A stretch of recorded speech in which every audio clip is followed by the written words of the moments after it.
Welcome back, Retail Therapy. My name's Will DeFreeze. Barrett Dudley. How are we doing today? Doing great, man. Just, basking in the glow of another successful In and Out episode, and feeling great. Just feeling good. You know what? Speaking of, let me dip over to the retail.pod Instagram account. Yeah, maybe check out a couple comments on the post here. Yeah, I gotta say, when I was putting my list together and while we were recording, I was like, this is a tame one. This is. We only had 4 outs each. This is nothing's blowing lids here.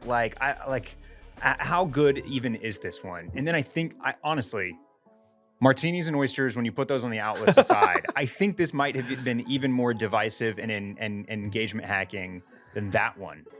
Well, because there were several things that clearly touched nerves, and that, I mean, like, it's awesome when we don't have to fake it, when we don't have to purposely be, polarizing, but then it just is. Yeah. Like that's the absolute best. Something that I didn't realize is people needed to listen to the episode in order to get context for certain things. Because if you're getting mad at me for Aperol spritzes, you're not listening to my argument that you need to be trying other spritzes that might even be better, that might even be less basic, that might be less boring, that might be if you're a waiter and you're taking another order for a round of Aperol, spice up the life a little bit. Be the Hugo Spritz table. Be the whatever Spritz table. Be the fun table. Can I tell you a little story from my past Sunday? You may. From the day the episode released. So the episode released, I'm following the comments, fervently there on the Instagram, and as I was doing so, I was getting ready to join a friend at a club pool. Okay. And we were all very excited about getting pina coladas. You went to Rio on Sunday? Yeah. No, I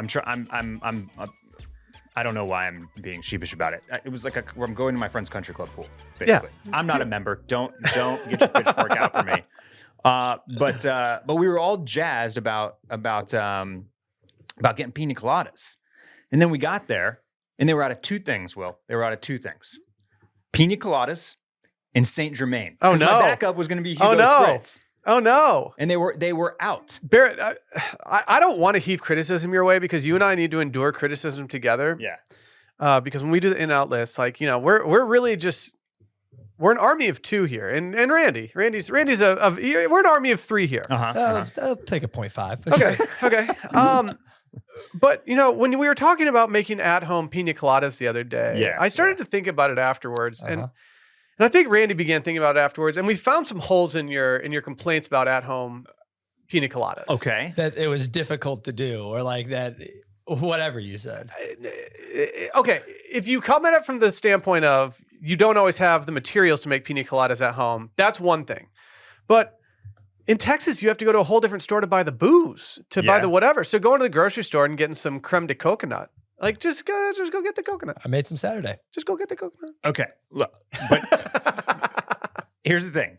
I'm pulling up this right now. You need rum. Okay. Have pineapple juice. Have. Okay. I always have pineapple juice. So what are you just buying like Dole pineapple juice or something? Yeah, just the little cans, because you can get the big cans, but they come like a 6-pack of the little cans. And that's perfect. They're 6 ounces each. Well, Palomas are stock is rising on Palomas right now. Oh, no, that's not pineapple. That's grapefruit. All right. What else do we need? You need the cream of coconut. That's also something that you have to go. You got to go get. Yes, which I thought you could only get in cans, but you can get in a little squeeze bottle now too. I actually got some. You need what else do you need? You need limes. You probably have limes on hand.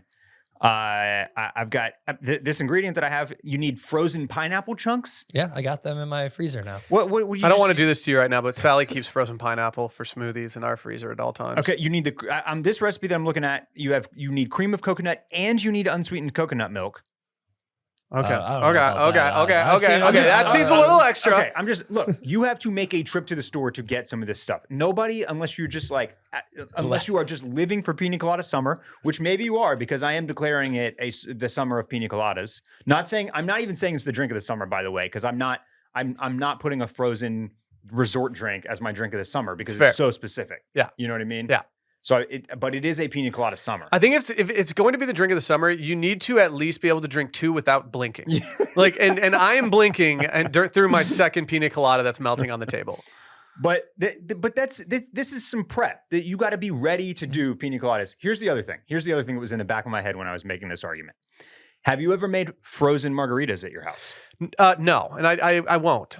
Okay. I'm only rocks at my house. Look, here's what happens. Frozen margarita is by and large very easy. Whether you're doing just like the frozen limeade or you're just squeezing a shitload of limes, ice, triple sec, tequila, like you're done, right? Yeah, you just do the pre-made like Jose Cuervo Sure. and some ice. All of that, it's like relatively easy. But when you walk away, It's not what we do, Randy. when you walk away from making several batches of frozen margaritas at your house, every surface in your kitchen is going to be sticky. True. Like it doesn't matter how few the ingredients are. If you're making big batches of frozen cocktails in a blender in your kitchen, like that shit it just gets messy, and that's why like that I so rarely ever try to pull off frozen margaritas anymore because they're just a mess every time. So the pina colada is that times 2 because you need extra ingredients and more ingredients that you don't.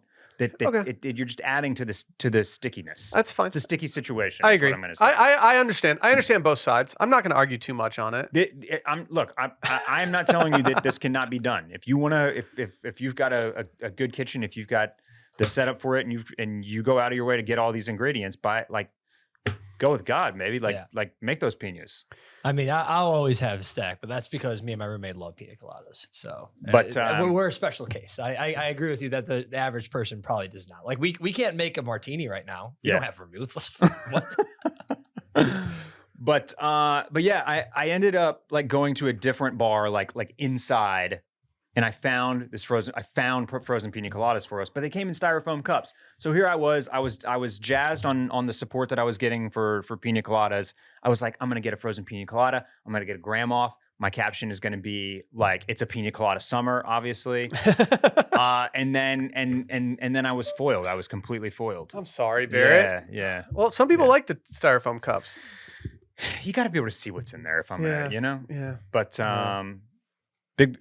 that pina coladas, they were getting some support. Bruschetta, people were mad. People were mad about your bruschetta take. Yeah, I don't care. Get mad if you want, but if you're gonna die on the hill of bruschetta, enjoy. Look, I was just taking it More back. for you. Like, who am I to stop people from ordering bruschetta? I was just kind of shocked at the at the bruschetta hive that came out. I mean, I was getting DMs from people. For it. I was getting DMs from people with recipes being like, "You'd like this one," and I'm like, "I like it generally. I'm just saying, if you're asking the waiter how many come for the bruschetta order, you don't need to worry about old me on the side of the table. Yeah, I'm good. I'll sit over count here me in for like a whole crostini. Yeah. You know? I'll stick to the dip, whatever dip we get. Maybe we got a spinach artichoke or something. Yeah. I'm not even that big of a spinach artichoke type of guy. Noted restaurant in town, Clark's, has released their spritz menu for the summer. Oh, have they? Yeah. Would you like me to read what they are? Of course. They have the Clark's Crush, which is very close to a Hugo Spritz, Saint Germain, Velvet Falernum, okay, Chartreuse, Lemon and Lime, and Sparkling Wine. So they have Chartreuse, clearly. Wow. They're probably using a imposter now because it's so hard to get. They also have the Trilogy, Campari, Blood Orange Liqueur, Amaro Montenegro, Lime, and Sparkling Wine. I've had that one. Okay.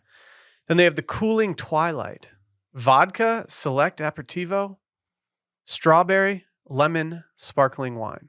I think I've had all 3 of these before from there. They've got a good rotation of spritzes. Is that it? Is that That's it. It's just 3? That's it. All right. That's it. You're not running there. I can see. No. I'm slightly underwhelmed by the summer spritz menu, to be quite honest. That's okay. That's okay. You were going to say something. What were you going into? I'm not sure. I think I was. So, based on the most recent chartreuse cocktail that I had recently, and then making Hugo Spritz this weekend, I'm having a hard time picturing chartreuse and Saint Germain together. I haven't had chartreuse in so long that it would be difficult for me to even fathom. Yeah. I will also say this about the Hugo Spritz. You may be thinking, as you pull up any number of Hugo Spritz recipes, that swapping in any bubbles is just fine. Like, oh, I've got this bottle of champagne in my fridge. I'll use that. You won't make something as good as when you make it by the recipe, which calls specifically for Prosecco. So go get a $12 bottle of Prosecco instead of doing what I did, which is like, I'm never going to drink this $50 bottle of champagne that's in my fridge and trying to use that. It's too much flavor. It's too much. Okay. It's too much sweetness and sugar and all that type of stuff. You need the kind of like dry basicness of Prosecco. You know when someone says something to you and it sticks with you for like ever? Yeah. And like every time you do it, you think about it. Like Micah, producer Micah of Micah's Read of the Week fame. Right. So many fames attached to him. We were making cocktails one day. I said, Micah, I have a bunch of random ingredients, but I don't know what cocktail these can make. And he looked at me and he said, a cocktail's only as bad as its worst ingredient, and from the looks of it, we're in a great place right now. And so every time I make a cocktail right now, I look at everything and I think, all right, it's only as bad as its worst ingredient, and I'm like, okay, we're in a good spot. We're gonna be okay. But I think about it every single time now, and like when it comes to that kind of thing, like yeah, I'd definitely take like a corked bottle of champagne from 2 days before, which we don't really do that much. But I will say we started corking bottles instead of just trying to finish them every single time. Works pretty well. Yeah, that's nice. Yeah, that's a nice mature thing to do. Yeah. It's a good chapter to turn the page over to. Yeah. We got a lot of announcements, not that many announcements. Go follow retail.pod on Instagram. We've just been doing straight up numbers over there. Also, go to youtube.com/Sunday Scaries podcast to watch these episodes. And finally, retailpod.substack.com. That's where we're sending listener digest from, standalone columns. I've gotten a lot of questions. The one listener digest that we've missed in the last few included all of the golf brands that I had previously discussed. Bromakase. Yeah. So I will probably just do a standalone newsletter solely on the golf brands. I did actually people were asking me for it, and I got to the point where I just started emailing them my full list with like all of the notes from the episode, but I am going to do that. So if you've been waiting for that, I apologize. I will put that out very soon, probably this week. I've got some stuff coming too. I've gotten some DMs asking for New York recommendations. So I'm going to grab our rundown from last year, from when we went. I'm going to pull all that together. I'm going to quiz some homies that are more familiar with New York than we are to get a little 2024 update. Yeah. And I'll push that out because we have people asking about like what they should do in New York. You're not just going to send everyone to Via Carota? I mean, I'm going to send them to Via Carota via a list of don't go wait for a table at Via Carota. Of mini restaurants that they can patronize. The affogato at Via Carota. Yeah. Pretty good. Yeah. Pretty good. Pretty happy with it. Love an affogato. Mm-hmm. Seems hard to mess up. Yeah. You have a good espresso machine. How an avocado is only as bad as its worst ingredient. Literally. Just about to pull that. A fit is only as bad as its worst component. Yeah. Mm-hmm. Yeah. Mm-hmm. Speaking of fits, let's talk about Mugsy. They make the most damn comfortable clothing for guys everywhere. Mugsy started by reinventing the jeans game in 2015, and now they make the best jeans, chinos, tops, and joggers ever. They work exclusively with some of the best designers and manufacturers around the world to deliver the finest quality fabrics directly to your door. Their entire goal is making guys more comfortable at work, at the bar, on the course, wherever, by giving them one place to shop. And they're made from buttery soft, patented stretch materials that look stylish but are insanely comfortable, never too baggy, never too tight. We actually are doing a little happy hour with them on June 28th, later this month in Chicago, from 5 to 6:30. Come by. We got 20% off in store. I'm sure we'll have some cold beverages there. But right now, if you're just jonesing to get some Mugsy in your life, first-time customers can get 20% back on their first order right now. All you need to do is head to Mugsy.com and enter your email, and the discount code is automatically added to your cart. That's 20% back on the only jeans and pants you'll ever wear again. Free shipping and free returns on every single order, so the only risk is never knowing how great they truly are. And again, come join us at the Mugsy Happy Hour, 20% off in-store, Friday, June 28th, from 5 to 6:30 in Chicago. Can we talk Euros real quick? We got to talk Euros. I have to admit, Barrett, my mornings have been very boring lately. I really, really, truly enjoy waking up in the morning on the weekend and watching a little footy. And I'll be honest, I kind of forgot that the Euros were coming up. And I didn't really have the excitement within when the Premier League season ended because I didn't really think about it. And we're about to be just flush with footy. When do the Euros begin? They begin on Friday. Okay. All right. On Friday, Germany plays Scotland in the first match. It should be fun. There's a lot of good storylines going on. The England team is great, but kind of there's some confusing personnel decisions that have been made. So there's kind of some controversy there. We have, all the heavy hitters are in there. We've got did Wayne Rooney not make the team? Yeah, he didn't make the team, unfortunately. Yeah. It's just been tough. Yeah. Your boy Jack Grealish, he didn't make the team. He got cut. Well, he was getting benched on. He wasn't even starting on. He scored 3 goals last year. What, Man City? Yeah, he scored 3 goals. So I kind of understand why you don't have him on the team. Yeah, got up that productivity. Yeah, but obviously we're not here to talk the actual sport. We're here to talk, I do have a quick sports question though for you, because I was chatting with some more knowledgeable footy fans than myself, and for the Olympics, the women's, all the best women are playing. Am I correct? Yeah. The men's, none of the best men are playing. Yeah, I think it's all young. It's all young. It's all younger. Yeah. So is that the Euros and the Summer Olympics just happen on the same year every year, and the Olympics are just like, whatever. Yeah, I guess. That's kind of like baseball was with I guess. America too, right? Well, no, and there's something new happening. Bryce Harper is campaigning to get MLB to pause Major League Baseball season in 2028 so that the pros can play when it's in LA. Right, that'd be cool. Yeah, that would be cool. It would be very cool. But that's not they introduced the World Baseball Classic in the off season so that they had like something. The problem with the Olympics in baseball is that it happens right in the middle of the season, and they have never agreed to pause their season the way that the WNBA does, or the way that soccer does for Euros or World Cup or whatever. So,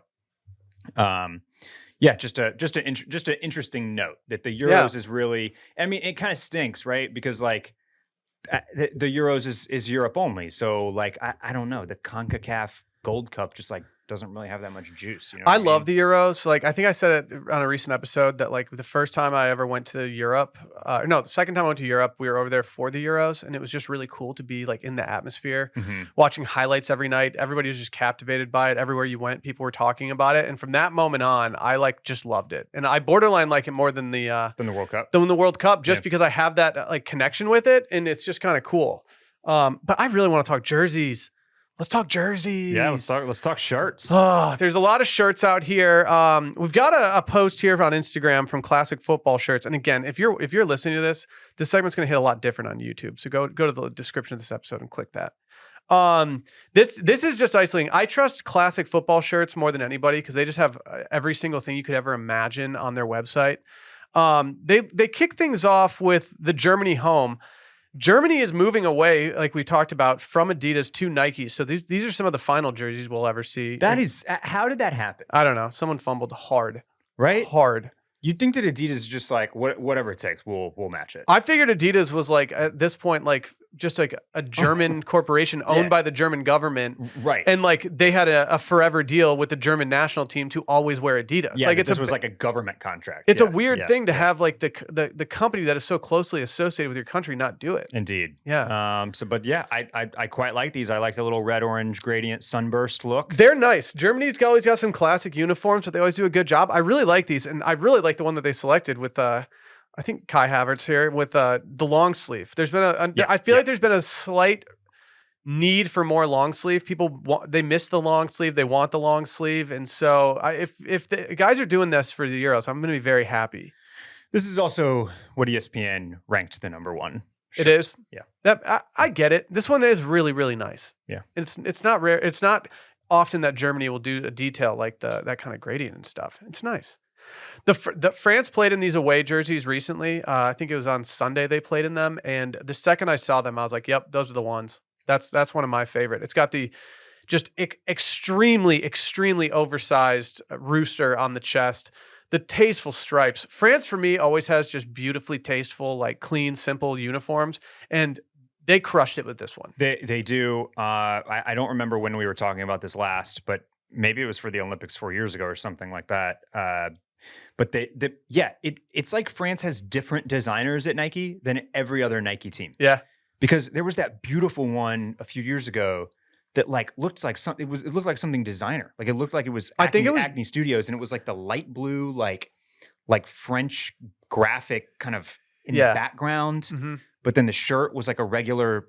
It was so sick, and they're always clean. They're always fashionable. They always use like the elements of like the country's elements really, really well. Yeah, they do a good job. Dumbass USA, which is like, whoa, tie-dye, red, white, and blue. Dude, they need to blow up the entire U.S. men's national team, everything. Like, it's just, it doesn't make any sense. And it's not like, I don't know where Brazil is going to fall on this. They have the best color You know, they Yeah. like how can you go wrong with that kind of citron yellow, that bright blue? Oh, I and, mean, like, I the know pop- that they're the obviously pop not in green. the Euros, but we got to bring up the Jamaica jerseys that Right, just right, got right. released. True. They're beauties. But yeah, it's so. But the U.S. doesn't even have that, right? No. It's so Our it's jerseys just- have been terrible lately, and Yeah. it sucks because our manager's also been terrible lately, and we're not doing anything about that either. No, we're not. No. Getting our ass kicked by Colombia. Portugal's an interesting one. These aren't for me. I just think they're kind of like it's always weird to me when there's no connection between a color or something on a kit that's associated with the actual team, and like having like a blue jersey as like your alternate or your away. It just doesn't really hit for me. Yeah. Especially because their normal colors are so cool. Right. Yeah. The kind of maroon oxblood. Yeah. And like in dark greens, the Dark yellows and green, stuff like yes, that. Like very- they could just have some really cool ones. And to go this route, like it zags, but it's also just kind of like, whatever. Portugal will be very fun to watch though. Very fun to watch in this. The Belgium away, I think I'm in. I like it. I think I'm in. Like Yeah. it kind of gives me old school, like 80s English football vibes. I like it. The Belgium doesn't like they don't have much of an identity when it comes to like Americans looking in on Belgium and thinking having any preconceived notions. Right. They can kind of do whatever the hell they want when it comes to jerseys for us. Yeah. These are kind of cool though. I'm into it. I like the contrast shorts. Yeah. You know, like the one that's kind of rare. And isn't it? Isn't that? I guess maybe not. This maybe not. contrast is rare. Like Yeah, this type of like almost like what is that? Is it brown or maroon? Here, I can't quite tell. probably like a deep red. Or tan. I think the ESPN is calling them tan. The Okay. inspiration for the away kit is even more esoteric. The pale blue shirt, white collar, and tan shorts are designed to mirror the outfit worn by intrepid comic book sleuth Tintin. What? This is a Tintin play? These are Tintin outfits. Okay, I'm all the These way are in. Tintin kitties. I'm all the way in now. Yeah, I had no clue these that's were Tin- Tintin that's kids. Tintin. That Oh, is Tintin. man. That's so we got full on brown shorts, tan shorts. I do like this. Okay. Yeah. Okay. Yep. Our final one from Classic Football Shirts is Albania. Apparently, Albania is beautiful. Yeah. When's the last time you were checking out Albania? Oh man. It's not on my radar really, but it probably should be. Looks like Italy. Yeah. Well, Yeah. certain parts, Yeah. I guess. Yeah. These are I'm surprised these made the list. These are kind of cool. Like I don't mind having the all red details everywhere. But putting a black jersey with not too much detail on it on this list is kind of surprising to me, but it is what it is. Yeah. I don't know. I'm not here to dunk on Albania. I'm here for this. Is this again though? Is this black or red? Or I'm sorry, black or blue? I think it's It looks navy. To me. It looks navy to me. I And- can't tell if it's a filter or not. This is the type of thing that like I don't know the U.S. just can't seem to do. Right? It's just like put together just like a very clean uniform that doesn't look like ultra basic. Do you know what I mean? Yeah. Just put something elegant out there. If you can't be creative, just put something that looks nice. Less is more. Less is more. I've never there has not been one US kit in the last few years that I've been like, oh, I need to go get that. I And think I would love to get one. I think it's looking at the Albanian flag. It's probably black because it's red and black. So that just looks. Yeah, really I would nice to assume me. it would be black. Can we go into this? Can you isolate number 10, Croatia? I can. Yeah. These are always some of my favorites. Croatia's always got the checkered going on. I think their away jerseys for this tournament are beautiful. Kind of the blue checkers are just Yeah. a delight. Yes. Like I would rock this shirt at a bar on a hot summer day drinking out of a bucket of beers.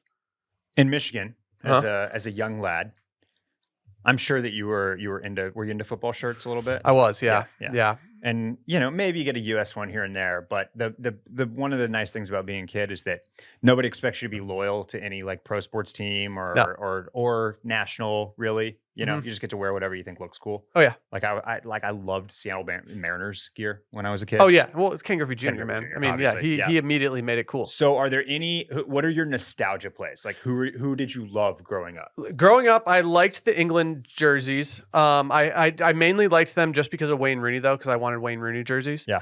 I really enjoyed the Dutch orange. Those were always really cool, and I was obsessed with Ruud van Nistelrooy, who was a Dutch striker. Yeah, the Netherlands is one that really stands out to me. It's always just cool to see the Oranje just like all together on the field, and like the It's so crowd sick. being orange. Yeah. It's just really cool. Yep. And then from there, I guess France. Like I have a really great emotional reaction when I see like the vintage 1998, 2002 France jerseys. I just think they're great. But like, I don't know. I was one of those kids. Like, I didn't care what the allegiance was to anything as long as the jersey looked cool. Like, there was a player, Arjen Robben, who played for Chelsea for a little bit, and he had a really good winter break. And I just, after winter break, when he scored a few goals that were all beautiful, I decided to buy his jersey.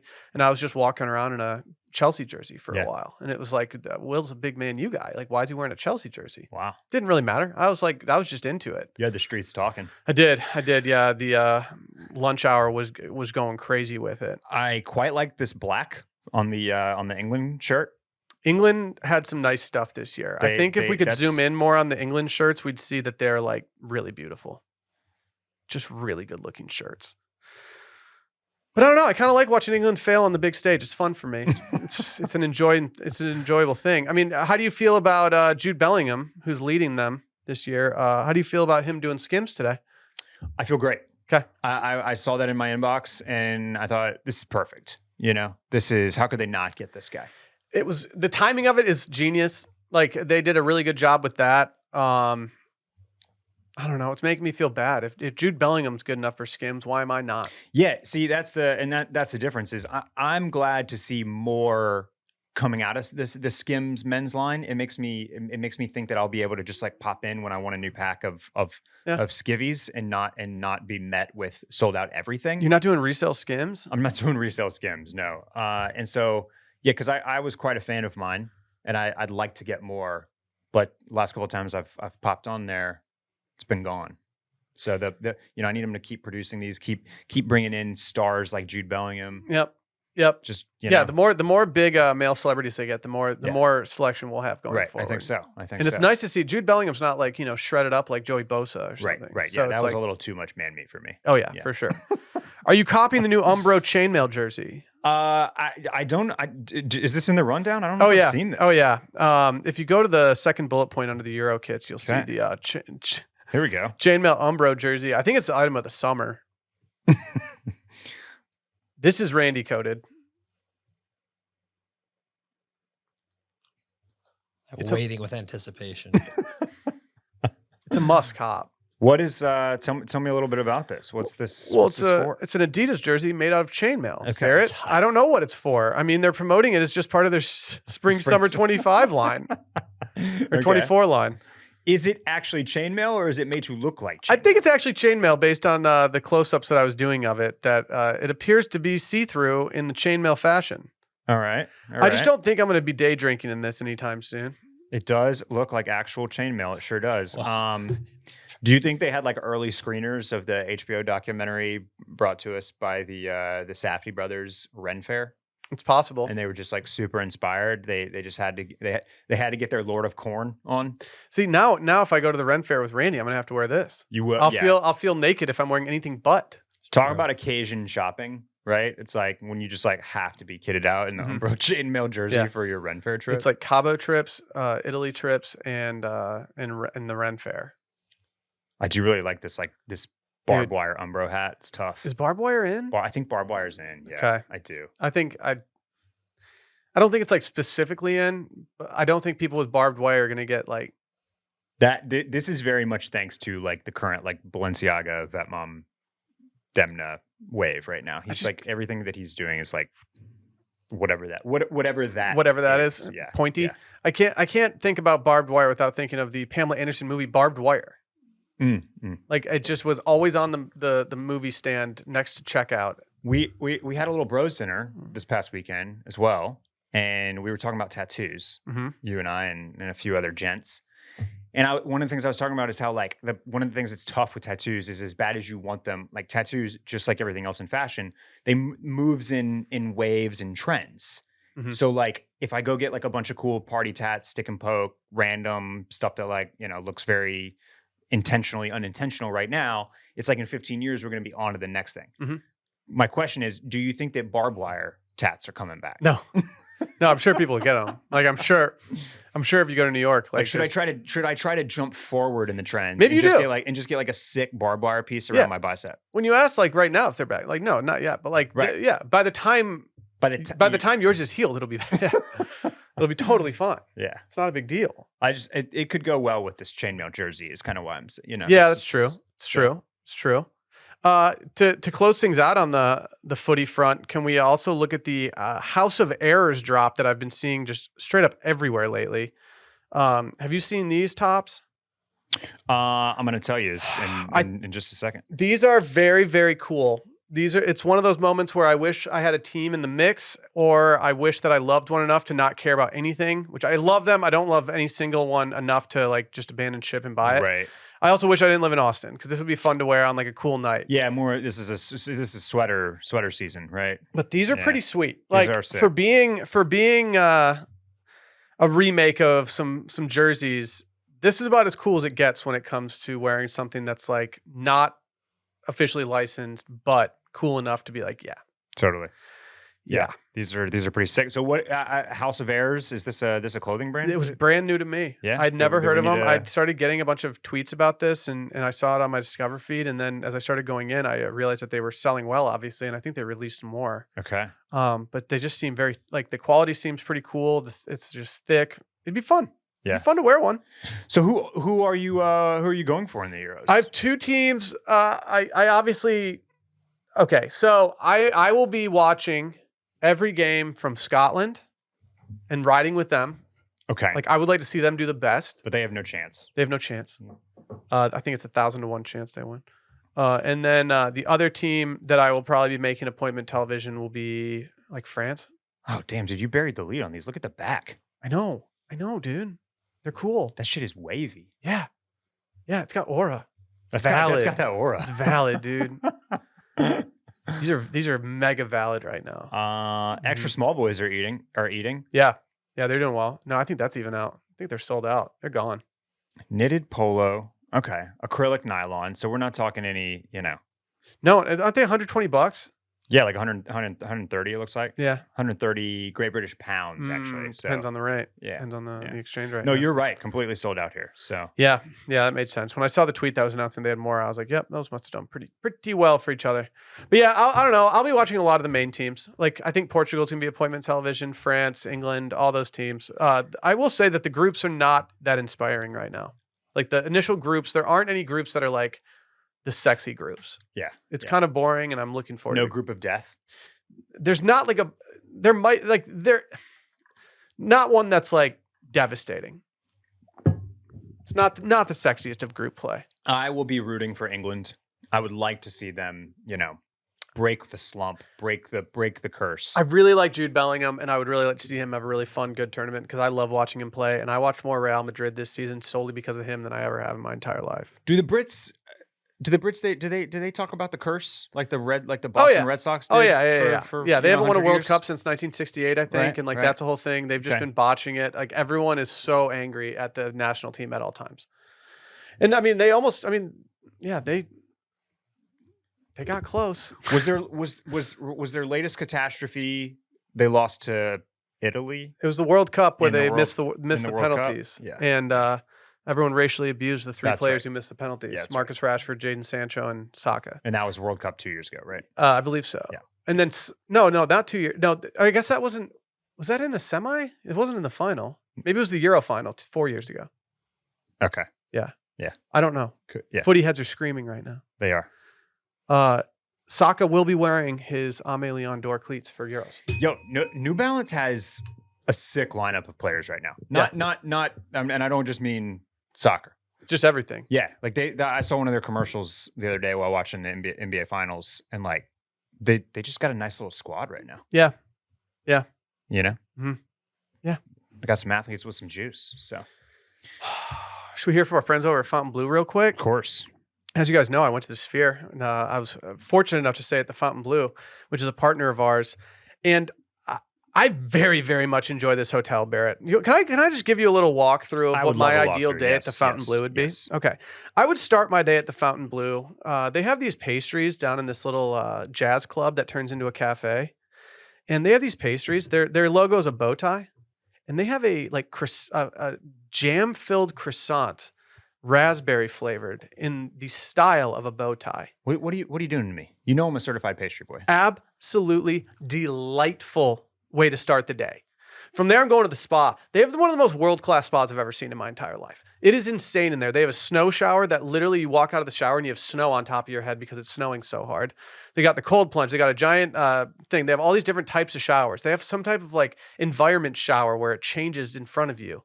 They have a show in the sauna where this woman dances around and wafts you off. I had to leave midway through because I've been having trouble in extreme heat lately in those situations, but it is so cool in there. From there, I'm probably going to go to the sports book, place a couple bets, go off a little bit.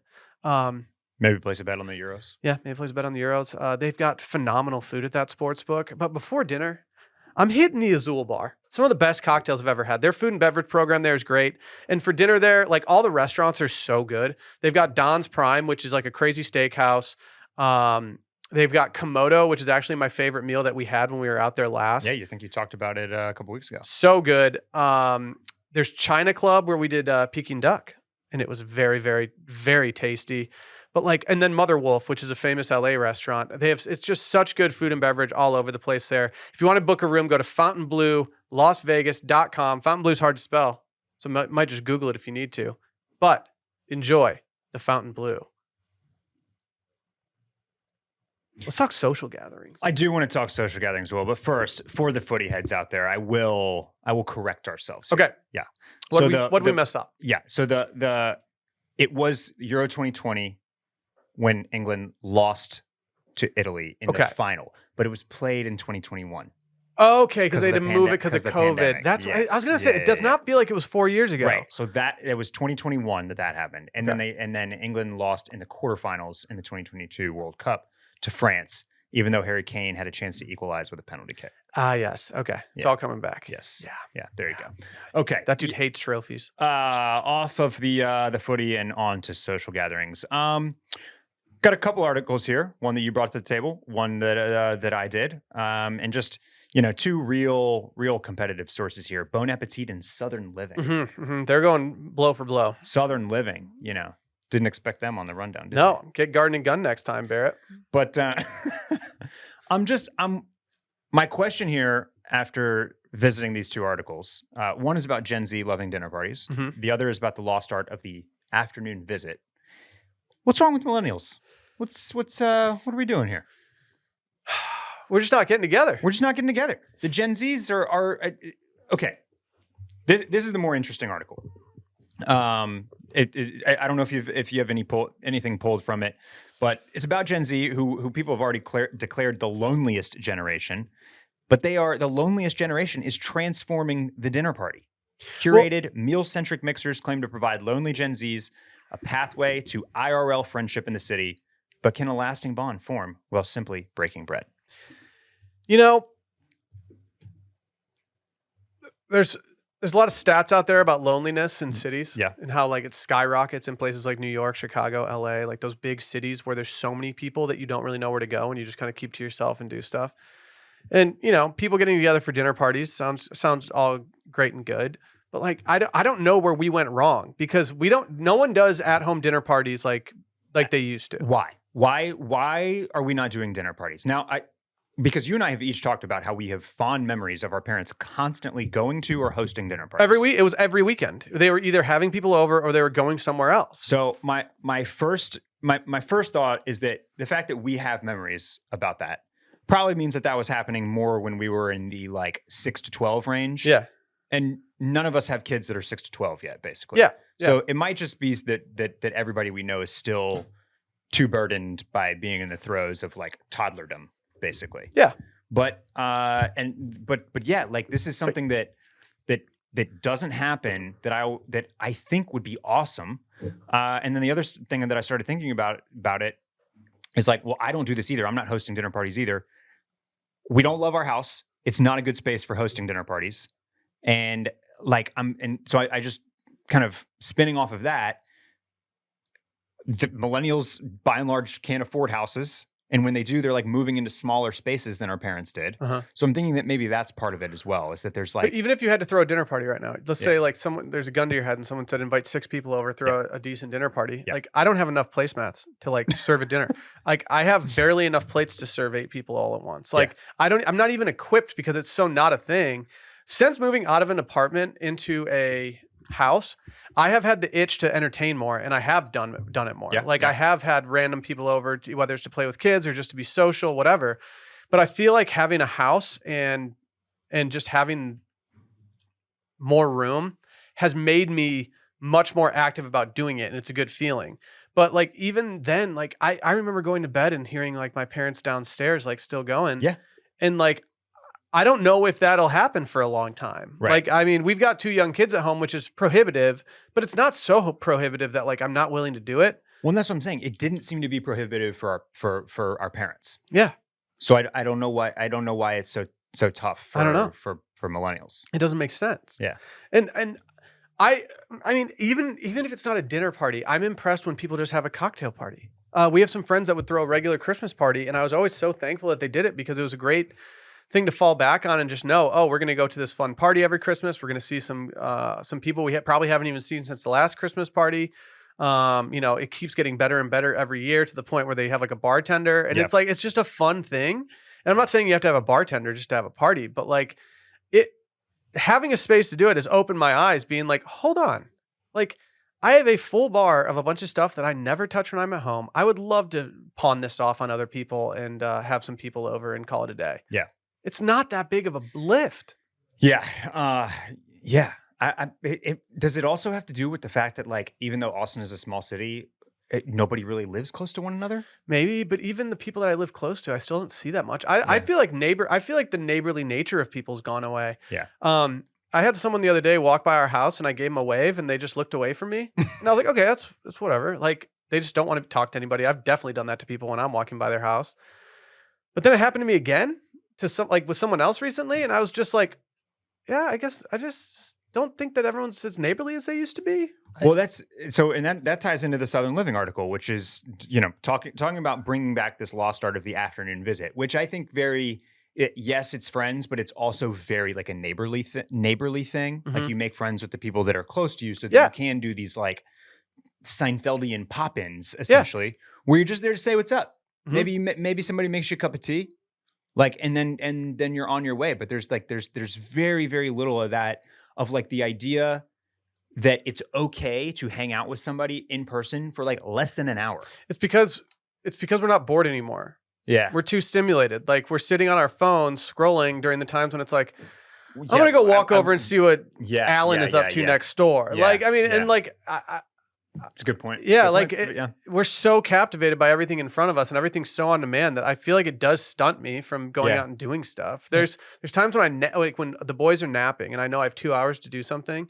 There are some times when I will throw my phone to the side and sprint out and get 2 hours of productivity done or enjoyment out somewhere and go to like a record store or whatever. But then there's the times when I sit on my phone for 2 hours and then I hear them, like one of them cry and wake up and I'm like, ah, damn it. Yeah. Like I didn't do anything. What have you been trying to say, Randy? I think it's also the same thing that like why high school reunions and stuff happen. Like we're all in a group chat with each other, or like we can like the dinner parties and like the pop-ins. Like if I really want to talk to you, I could just send you a text or anything. Where like back in the day when our parents, like they had those weekly meetings to talk about the gossip instead of just being able to like text each other. So that could be another reason too. I mean, it's not that hard to tell people to bring over something to pass around and BYOB, and suddenly you got a party on your hands, and all you have to do is fill the dishwasher at the end of the night.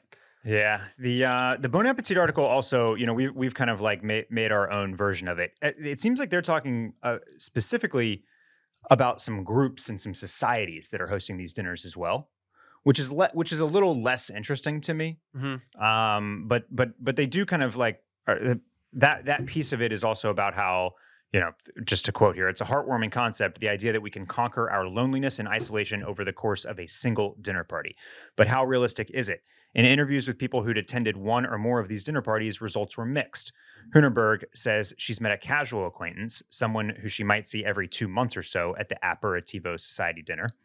And that's, so that's it. Like, I don't know, when it's this, maybe this kind of forced thing like that, or group club centric, that's different than like your friends having an interesting group over where you have like an motivating mutual friend. And then you can like, I don't know. That's, so it's maybe the Gen Zers haven't totally figured it out, and I shouldn't be completely jealous of them for having dinner parties, but But yeah, it's something like, man, I hope to be able to do this at some point in the next 5 years, is entertain with something like I remember my parents having. Because like this piece of the article makes a great point. Like, it's difficult to make friends like post 30, like beyond people that you work with or people that you're already friends with. And I feel like having that space to invite new people over is like that's going away for the weekend with your new girlfriend. That's the relationship accelerator, is being able to have them come over to your place. To me. Yeah. And like, I totally agree with what you're saying. I could not agree more with what you're saying, because since we moved into our place and before we moved into our place, I had been talking about like how hard it is to make friends, how hard it is to maintain friendships, how hard it is to get a chokehold on someone's schedule when everyone's busy with kid stuff, everything. Like, it really started to wear on me, because it's like, why live anywhere if you don't hang out with anyone anywhere? Yeah. Like, you want to live around people that you enjoy being around. And so finally I was like, you know what? I want to do something for Kentucky Derby. I'm going to have a bunch of people over at the Kentucky Derby party. Like, it was something like that it's like, Will, you can be the catalyst to make sure that people are hanging out and that you have a community around you. You don't have to be looking for invites everywhere. Like, people like getting invited places. People like going to people's houses and getting drunk. And people like doing that kind of stuff. It just makes it so much more straightforward. And we got to be better about it. I'll say this to close things out, Barrett. Yeah. I've made a purchase that I think is dinner party adjacent. You talking about your Margaritaville pina colada maker? It doesn't work. Your cheese fountain? It doesn't work. I've purchased some candlestick holders. Okay. That feels dinner party adjacent. It does. It does. I've acquired 2 different sets, much different vibes. Yeah. One for summer, one for winter. And I'm going to start putting them out once my kid stops using them as a weapon. We were gifted for our wedding. We were gifted some candle holders, as well as some really nice, long, what do you call them? There's a word I'm looking for. The tapered candles. Yeah. Right? Like, that you would set a dinner for. And we've got a little bit of practice. We have hosted Thanksgiving and Christmas before. We've set a large table, so we've got a little bit of practice. Okay, you can at least do that. It's just that we're okay with showing our shame to our family and not so much our friends. I don't think you have shame, Barrett. I don't think you need to worry about this. I think you need to get this out of here. Well, should we also talk about why Gen Z is wearing Nirvana tees, Thrasher hoodies, and Bass Pro Shop hats? Name 3 Nirvana songs. I can't. I don't even like Nirvana. Sorry, I know that's in poor taste because everyone loves Nirvana, but they've never really done much for me, and I don't really care. What, Randy? He died on my birthday. We know you were recreated as Kurt Cobain was recreated as Randy. Oh man. Well, yeah. What's GQ saying? Why are they wearing Nirvana t-shirts? The gist of this entire article, which I'll save everyone from reading, which is titled "Why Does Gen Z Love Nirvana Tees, Thrasher Hoodies, and Bass Pro Shop Hats?" The reason that they love them is because they look cool in them. That is the entire ethos of this entire story. It's like, because you look cool. It essentially talks about there's an Adam Sandler movie on Netflix about gearing up for a bar mitzvah. And they let all the wardrobe for that movie get run through the high schoolers to make sure that it was authentic and good. Okay. All right. But the stylist for the movie started seeing that everyone was wearing the same Nirvana thing that they got from Urban Outfitters. And they got to the point where she had to tell people, hey, you can't wear this on set because we're not cleared for Nirvana. Like, you can't, we can't do that.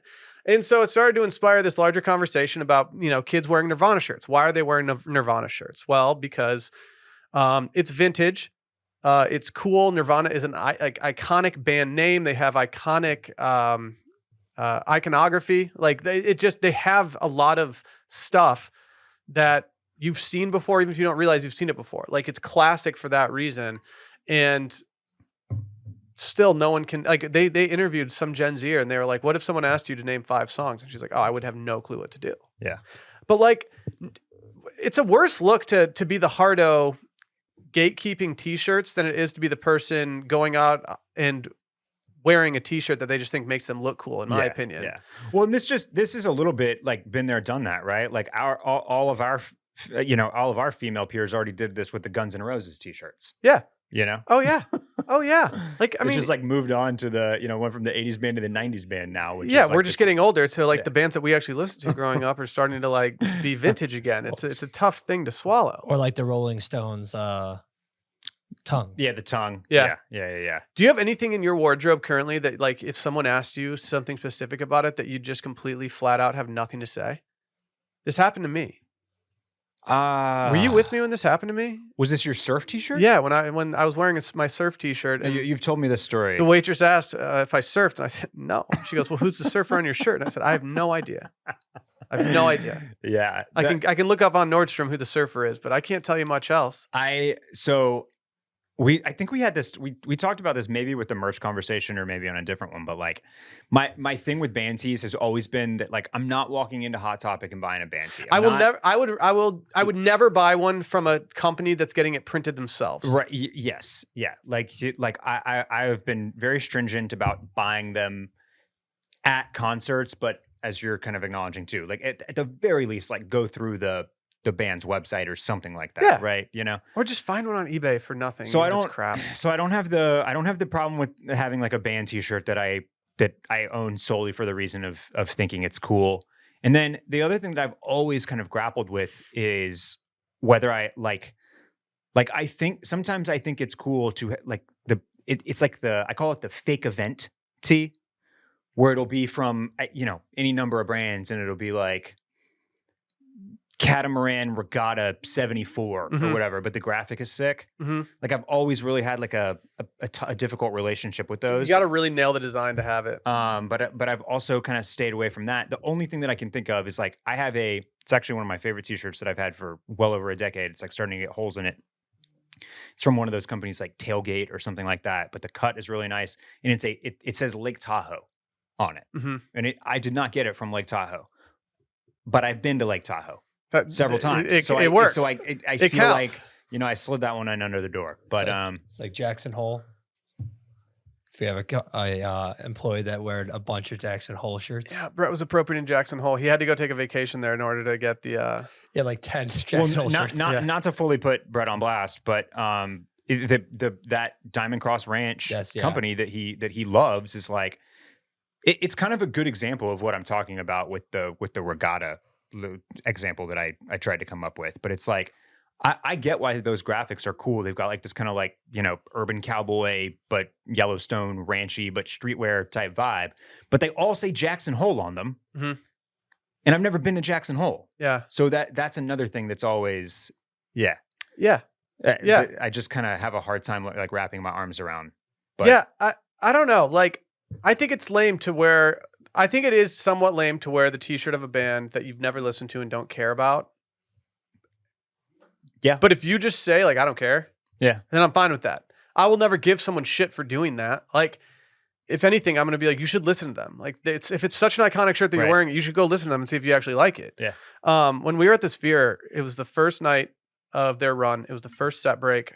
And we were standing there we were just hanging out. And there's this guy, and he was standing in line behind two girls who did not look like they were dressed for a Dead show. They looked like they were dressed to go out to a Vegas club. No one cared. They were probably the best looking girls in the joint not the best looking, but like they were probably some of the best looking girls in the entire place. Yeah. And the dude was just like, he looks at the girls and he goes, John Mayer's not going to play Your Body's a Wonderland. And everyone looked over and was like, whoa, dude, like these girls are just at the Sphere for like a big event. Like everyone here is very nice and accepting. It's kind of the point of the Grateful Dead. Like everyone's involved. So this was another showgoer that said this? Yeah. And he started going in on these girls and we were like all standing there. It got to the point where I was like, I feel like I want to say like, dude, shut up. Yeah. Like, and no one actually corrected him, but you could tell by everyone's reaction around him that everyone was like, their skin was crawling seeing this guy be rude to these girls who are innocently at a show. They don't need to dress up for the show. Like, who cares? But it was just like the gatekeeping of it was like, come on, dude, we're not doing this. Yeah. And plus, like, maybe you're just super deadheady, but you know that you're not going to have time to get back to the hotel room to change before you hit Marquee. That's fair. Like, these girls might have like a club that they're going to afterwards. And guess what? You don't want to go do that. Like, that would actually be a great excuse for me. The Thrasher one, again, like this is like I think the Thrasher logo is awesome. I get really why that good. one is cool. And then the sport behind it, skating, is obviously so influential and has so many cool things about it as well.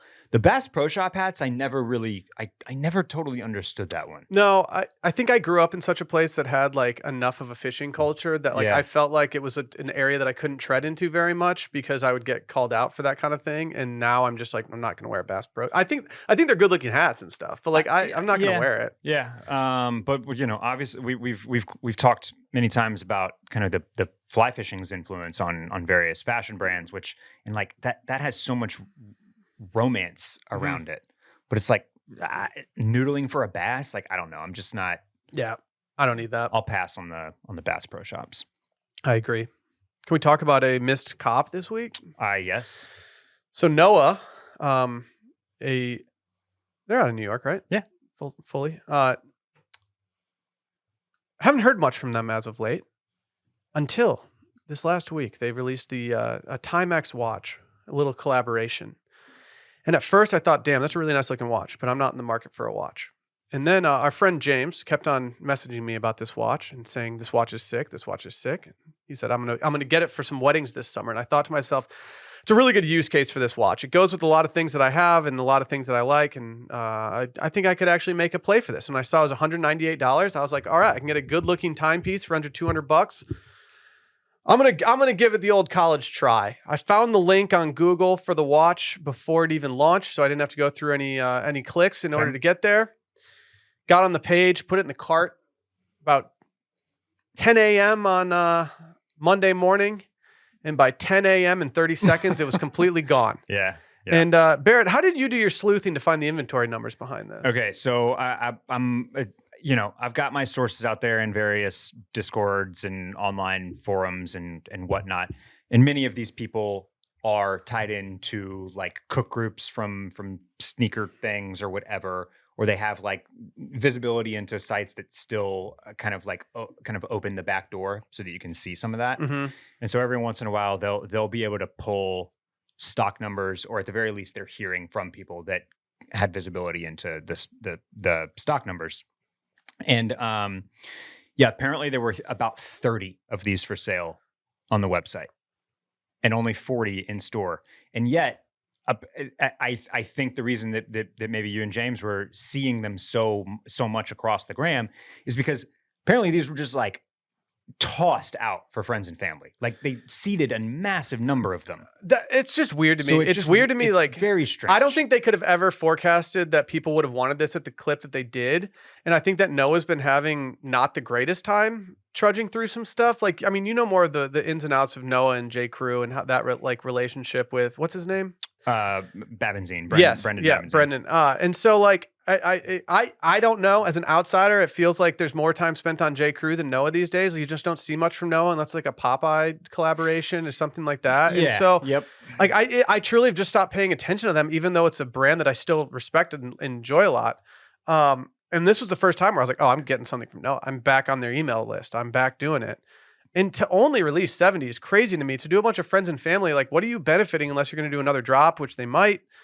But like for a timepiece that's under $200, that's got some social juice behind it, you got to figure out a way to get more out there. It's all really strange because unlike y'all, this was not on my radar. I saw the email for the new Noah drop at right around 10, and I said, "Oh, that's a really nice looking watch." And I clicked in, and it was already gone. And I was like, "Oh, maybe it's some type of glitch or something." And no, it was just fully sold out within seconds, literally. And yeah, I think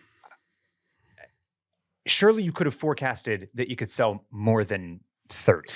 That's the thing. This is clear. This is on trend for watches right now. One thing that I think that this is definitely telling us is that this dress watch, I'll call it, that's small and slim profile, and then especially the square dial very in. Like we are feeling a little bit of backlash to the just like overwhelming number of Submariners and GMT. Do you think the Tech Bro giant Rolex has shifted the fashion heads towards something that's much smaller and tinier to not be one of those guys? I think the ubiquity and like the kind of the constant like lusting that everybody does after Rolex, like there's fatigue from that. Well, this almost looks more old money, whereas like Rolex now has the connotation of being almost new money because people are doing that. Yep. And so like this, like I am so into this, and I wouldn't had this been $1,200. There's no way I would have even thought about it. Yeah. The fact that it was this good looking of a watch for $200 was such a selling point to me that I really do hope they do more because I would wear this. Well, and the other like what's really cool about this is that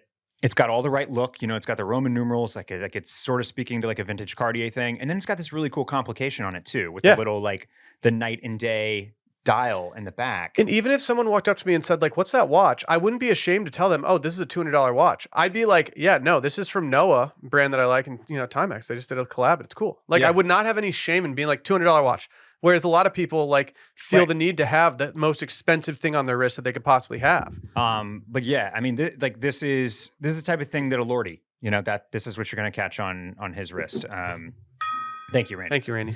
And so, yeah, it seems like they could have. I'm surprised Timex let them make as few as it's a miss. It's a really big miss. So I'm with you. I hope we get another drop of these because it's really cool. In the meantime, I think this type of watch is probably very sourceable from vintage finds, whether you're trolling eBay or popping into your local jeweler or whatever. You can find something. But this was really nicely done from Timex, and it's a shame that there weren't a few more of them.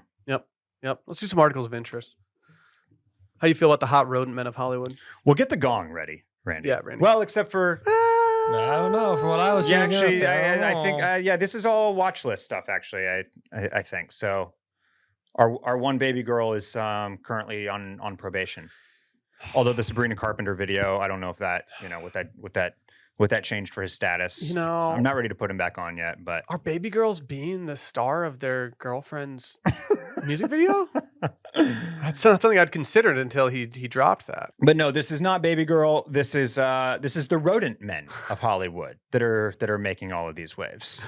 What do you do if you're like Timothy Chalamet and you're like, oh, I got tagged in a post by this big account, and you're like, oh, cool, I'm one of the 6 hottest rodent men of Hollywood. I think you got to take it in stride and just know that this is what people want right now. Yeah, once you start scrolling the slideshow, it's like, okay, I'm in okay company. I mean, like, is there a reason that we're into these guys, or did everyone just say like, hold on, all these dudes kind of look like rats? I think the latter. I think somebody just noted that our current male stars out there, a lot of them are giving mouse. I mean, yeah, it doesn't say like, oh, hot rodent men are in it. This is just saying these are the top 6 hottest rodent men of Hollywood. I had other posts sent to me from friends and listeners alike about this. Oh, Roddy from Flushed Away. That's good for Roddy, dude. It's big. I would like to see a list of the 6 ugliest rodent men of Hollywood. I mean, you talk about the power of challengers too, right? Like Mike Feist and Josh O'Connor both suddenly on this list after basically one memeing movie. Yeah. Is this streaming yet? Not yet. Okay. You can rent it. Okay, I can rent. Yeah. Oh. Yeah. All right. But yeah, big out there if you kind of look like a rodent. Yeah, apparently. Pretty big. We got Stranger Things Dustin just absolutely going off in a Bodhi dancing vegetable shirt. I don't know why. I just got a lot of entertainment out of this video. Haven't heard much from old Stranger Things Dustin. Are we getting a new season this year? What's up with that? I think it's 2025. That's insane. Just figure it out, guys. Which is insane. These kids have been in high school for. There's so much stuff coming in 2024. I don't need Stranger Things on top of it. My question is just like, are they doing like a 6-year time jump? Because like, what I'm curious curious is, old. I'm curious to see this video, how Dustin's looking. Like, is he looking like he's 37 yet? No, he still looks like he's like 16 years old, just dancing in a club. Okay. I mean, he's kind of going off. Did you know Dustin had it like that? I don't think I did. Yeah, I'd never seen him, let loose. Like I'm kind of into party Dustin. Do you think Mike put him on to Bodhi? Mike's been in some fashion campaigns and stuff like that. Mike freaks me out. And by Mike, I mean, I knew his name last time. You called him Mike, but now I can't think of it. I won't get there. There's no way. There's no way. He could be in a list of like the 6 hottest birdmen. Yeah. In Hollywood. Yeah. But shouts to Dustin crushing it on the D floor. Our final it's murder on the dance floor. It is murder on the dance floor. Our final one is that fizzy drinks are just out. It says, who let the fizz out? Why bubble-free booze is on the rise. Do you prefer, when it comes to cocktails, do you have a preference one way or the other, whether it's a like carbonated drink or not? Or do you like having a little bubble in there? I find carbonation refreshing. Okay. I do like a little, I mean, it's spritz season after all, right? Like you're getting some bubbles in there. I don't find it refreshing. No? I'm not like totally anti bubbles, but like it doesn't move the needle for me at all. Okay. And so like part of the reason I don't drink a lot of ranch waters these days is I'd rather just have a rocks margarita without the topo on top. Like, I Okay. think the topo is necessary sometimes just to water it down and make it more approachable. But I don't know. I don't really care about fizz in cocktails either way. Randy, where are you at on bubbles and cocktails? As being the resident restaurant cocktail guy, yeah, whenever Wash pays for them at a dinner, I'm never ordering one with bubbles. I'm always expecting my cocktails to be bubbleless. Yeah. So Yeah. Yeah, but when I think about drinks with no bubbles, it's more alcohol forward, right? It's Manhattans and martinis and that type of thing, and that's just not like. Then I think about stuff that maybe I want on like a summer day while I'm Spritz. walk in I want a spritz, a Cuba Libre, ranch water, or Mhm. something like that. Yeah. So that's Okay. the difference for me. If I'm doing that, I'm doing a frozen drink instead of a spritzy. I do a beer, so I guess I do have the fizz. yeah, that's a little carbonation too. Yeah. Yeah. So I'm pro carbonation, but Combination. let's see how this plays out on drink of the fall. We'll Yeah, see we'll where see. we're at. We'll see. But see where we fall. drink of the summer, I think that one's got carbonation. If I had to bet, the line is probably like what, plus 300. I think minus Carbonation. minus 300 carbonation.